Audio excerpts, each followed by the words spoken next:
Hey everybody, Bob Wrench video of home with the watershed trails and like this here. But today we're going to be talking about HP.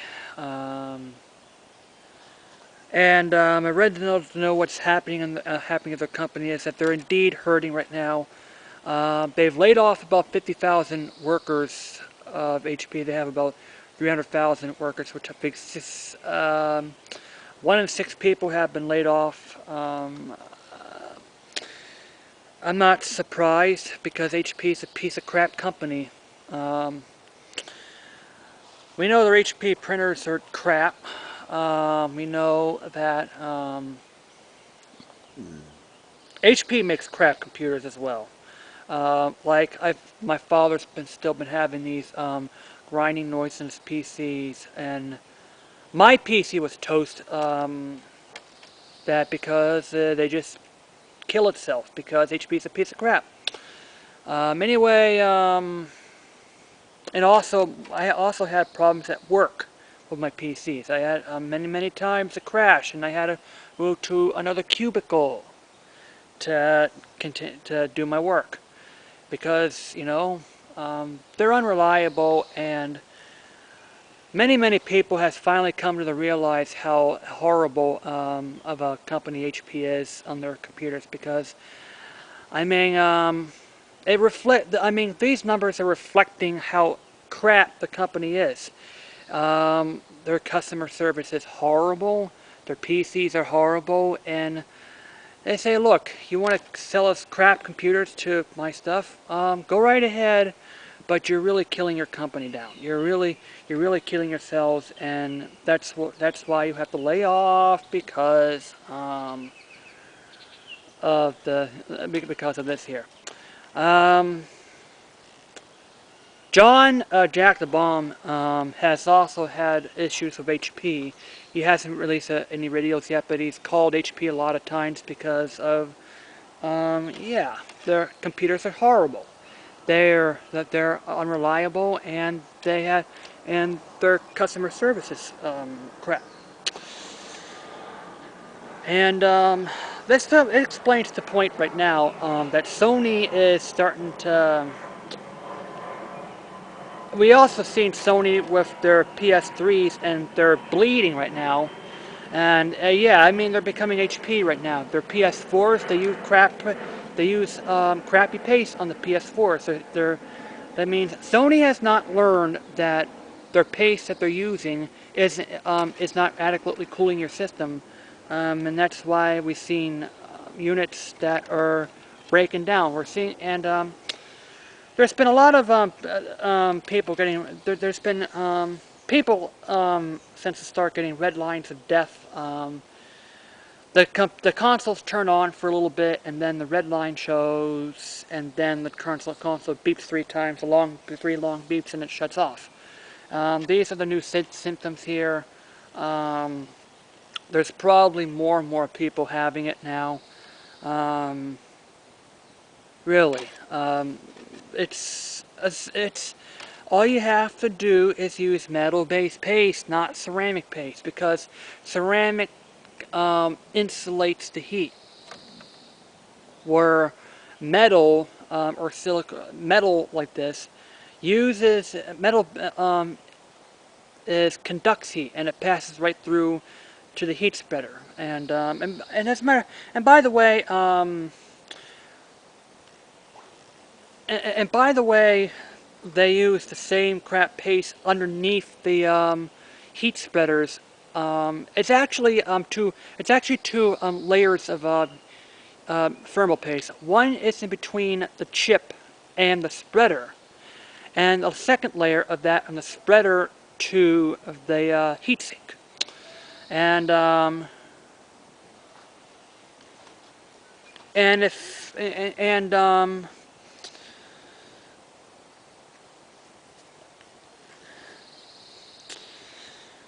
There's also, I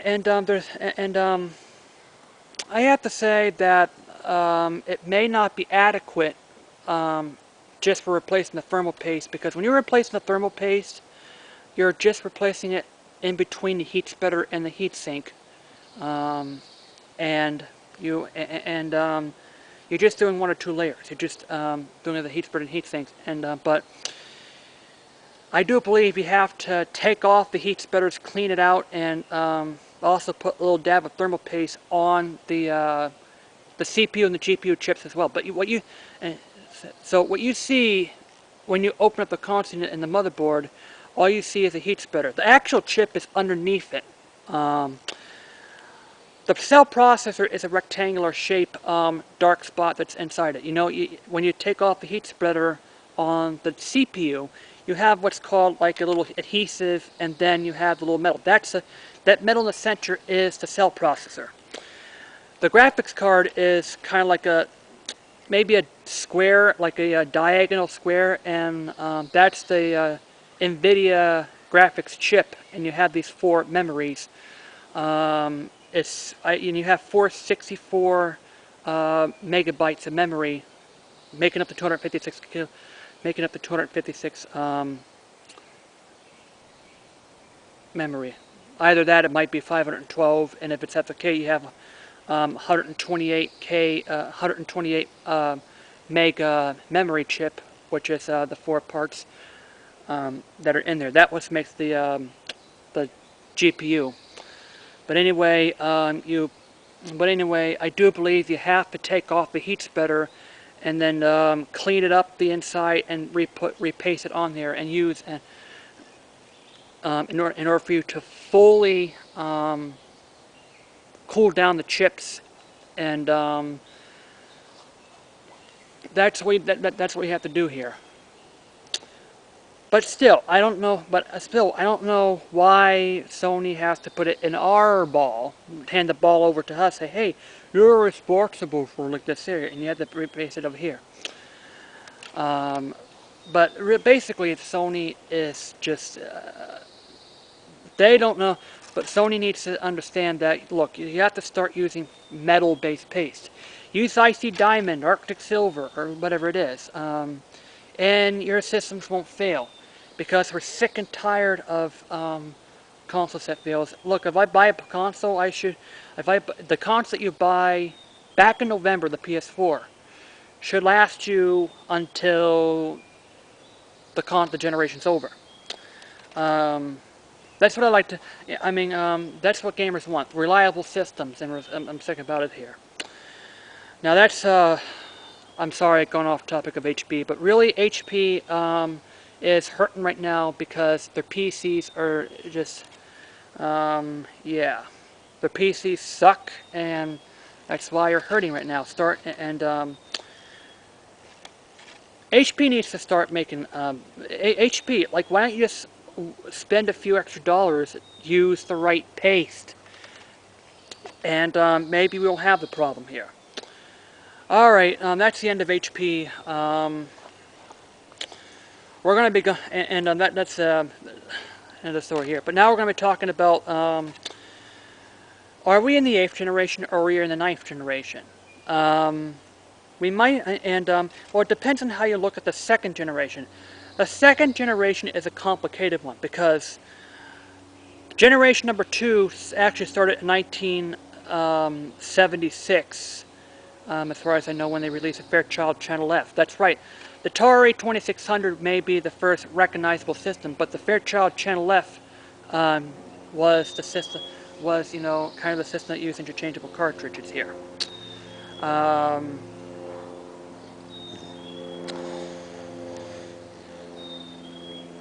But the reason why we have the reason why we may look at second generation 2A and generation 2B is because in Generation 2A, Atari was competing against not in television or ColecoVision, but rather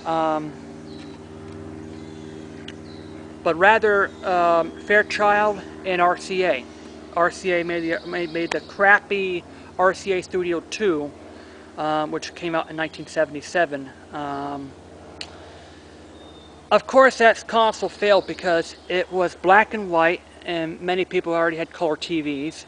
A lot of people had color TVs, and on top of that, the controllers were built in the system.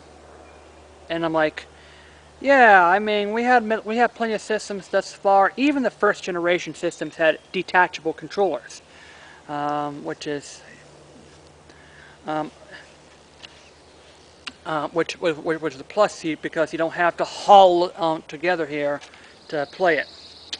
And I believe the RCA Studio 2 turned on by itself when you insert the cartridge. It was an unreliable system. I didn't own one, but for what I heard, it was unreliable. Only black and white. The pixels were big, and not many games out there for the system here. And yeah, they were hard to find. Well, it's because, it was a failed system, and many people are ready for the 2600 back at that point here. The 2600, the RCA Studio, and the Fairchild Channel F was Generation 2A. Generation 2B started, well, sort of 1979 when Mattel was test marketing its systems.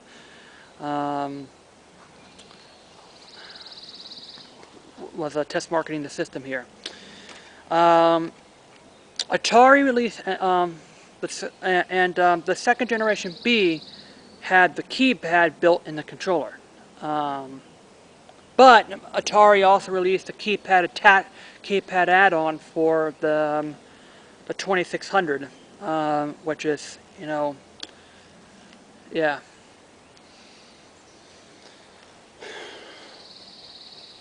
So, I do believe that if we look back in back at that point, we may actually be in the ninth generation, because if the second generation was really just a 2600, the Child F and the RCA Studio, I think the Intellivision, the 5200, and the ColecoVision would be second generation B. And also, they released a Bally Astrocade.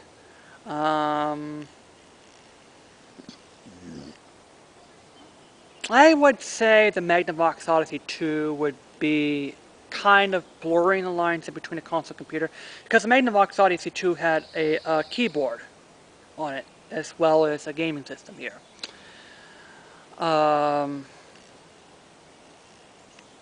And there are several variations of Magnavox Odyssey. They've released the first one, then they made the Odyssey 300, the 400, 500, and the 1000 series here. All with various improvements in the graphics like this here. But people forget the Odyssey 100 series and things like that was released as Pong consoles here. Generation 1 was basically was many consoles, which is pretty much built-in games and various versions of Pong. That was a Pong era. And then came the cartridge-based era, which is the second generation A, and the second generation B, which is later on the keyboard and more of these controls. And that could be indication that, hey, we have to split the generation up into two parts, and so we may be actually be in our ninth generation, not the eighth generation, because we're looking at the second generation.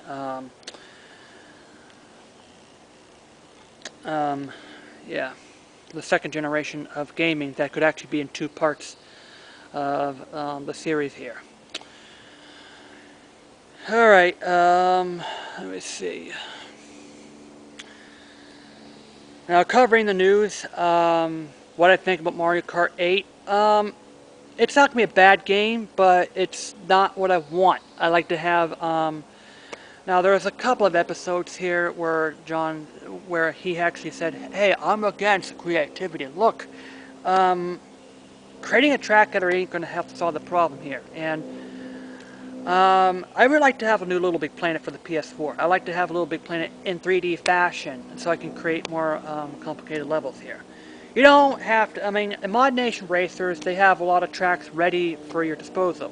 Same thing as Little Big Planet Karting. They have the tracks there. Yeah, you have the tracks there, and they have a little downloadable content with new levels to play in here. It's DLC. People forget to see that Oh, Little Big Planet says you have to create levels. No, you don't, alright? When you buy Little Big Planet, there is a story mode and lots of levels that came built in the game here. The play, create, and share is basically, yeah, you get to create, yeah, they have a really strong point of, it has they made it right, all right. The play, create, and share. The tools are easy to use. It's not a requirement for you to say, hey, you have to do the work for the games. No, it's provided for you the games, and you don't have to use the features. You can just play people's stuff here, and sometimes you're inspired to create create your levels of your own. Yeah, I create a couple of my own levels here. They're not the best here. Some of the levels are actually made by the whole light of death functionality here. But as far as Mario Kart, that's why I want the track editor Mario Kart. And will it be a good game? Oh yeah, it's gonna be a good game. But it's without a, but you know, it may not have the attention it had for Mario Kart Wii. Yeah, it's going to be HD. It's going to be great. It looks gorgeous, but look, you play Mario World, you play it for a week, and it was sitting on the shelf ever since. I'm sad to say that it's going to sit on the shelf here. Yeah, it's going to be a great game. You're going to enjoy it, the new tracks, and then you're going to just not play it for a while. And I think it's going to be the case on Mario Kart 8 at this point. There's a couple of disappointments now. You can't pick up another item when you drag in the shelf here. But hopefully, if you pick up the three bananas, you might be allowed to pick up a new item here. Hopefully, they'll keep that here. There is a way you can block the blue shells. I heard about it. I'm not. You might have to be invincibility here. But am I going to pick up Mario Kart 8? Yeah. Because it's, and I hope it lives up, and I hope that Nintendo releases a track editor app that on the things here. That's what I think about Mario Kart 8. Secondly, just 2 more weeks until E3 2014. I'm going to be having some coverage to this point. Let's see what they have to say. One thing I hope Sony would do is drop the price of memory cards. I mean, I'm sick and tired of spending $80 for a 32 gig card, and that's what it is here. No more 80 gigabyte 60 cards. Drop the prices or eliminate them, and maybe your Vita will go up. I really wanted the Vita to succeed, alright? I want the Vita to succeed. I would love to start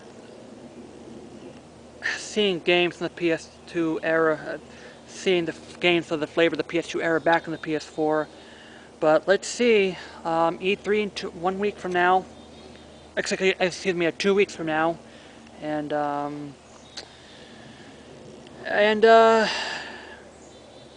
well, that's basically it for this Memorial Day weekend, and JD out, and I'll, yeah. And I'll end it up, and I'll end it up just 1 week of John's Ultimate Gamer Podcast, Platypus.